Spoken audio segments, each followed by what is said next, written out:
I've been making little films and stuff since I was about 10, and they sort of gradually got bigger and better.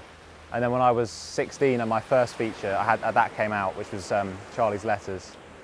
And then that obviously got quite a bit of traction and stuff, so I've been able to move on and do Vindication Swim after that, yeah.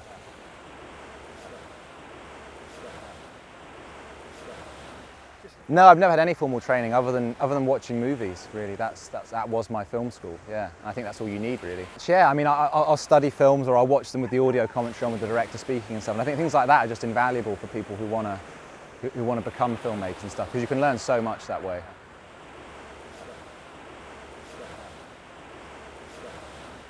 In terms of financing, in my spare time I rob banks, so that's how I get the money.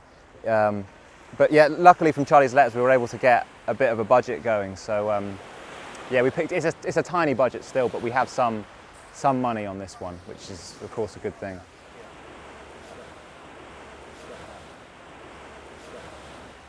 Yeah, I have done a bit of that. I did some advert work and things, but I haven't done anything for the moment. I mean, there's been so much work on this film that I can't take other jobs at the moment. It's all hands on board with this one.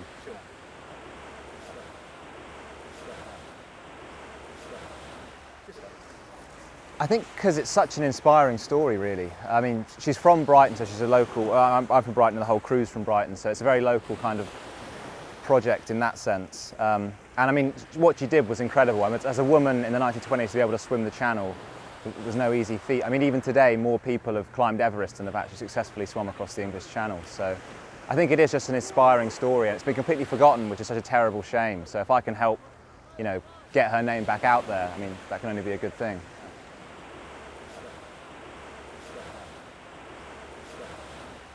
Yeah, well, I mean, we set out casting about 2 years ago. Some of the actors I knew before from other projects and things, so we brought them back on, and then some new faces as well.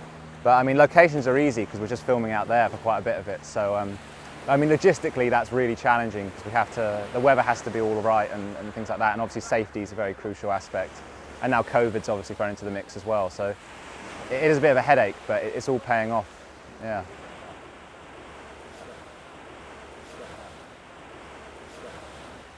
Well, anything on land is now easy compared to filming out at sea. There's no other way to put it, really. I mean, I have no respect for anybody who says filming on land is difficult because they have not been out at sea. So that's where the challenge is.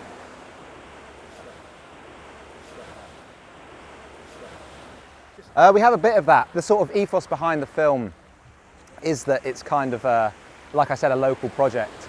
So people from the community, they've been really supportive and helpful in terms of gaining access to locations and things like that. So we've been able to pull on vintage car owners and things like that, so they're all happy to come on board and help out at no cost, which is how we've been able to do such a high budget film, if you like, on such a small budget.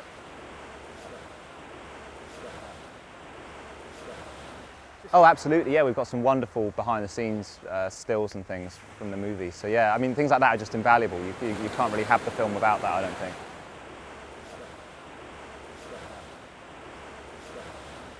Yeah, I mean, it's all light run and gun stuff, really, because I mean, filming out at sea, it all goes back to filming out at sea. So yeah, it all has to be quite light and easy to transport because there's only a limited amount of space on the boat and things like that. So we're shooting on a Canon 77D with a Sigma lens on it, which I mean isn't the most high-tech camera in the world, but it gets beautiful shots, and that's all I need, really.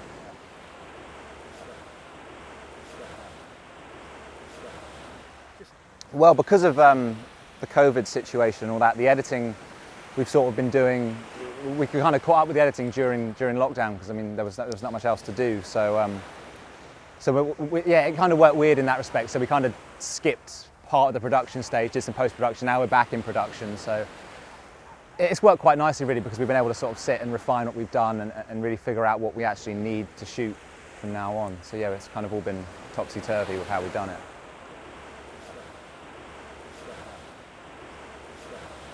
Yeah, Cannes is the aim for this one. So in 2022, we hope to show it at Cannes, yeah, as part of the festival.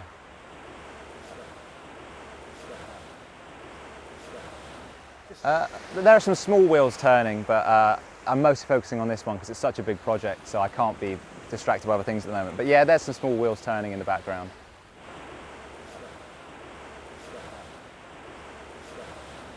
Just pick up the camera and shoot something. I mean, literally shoot anything and then try and make a bit of a narrative out of it. I think that's the best experience you can get, really, just trial and error, practice things and see what you capture. Yeah, that would be my advice.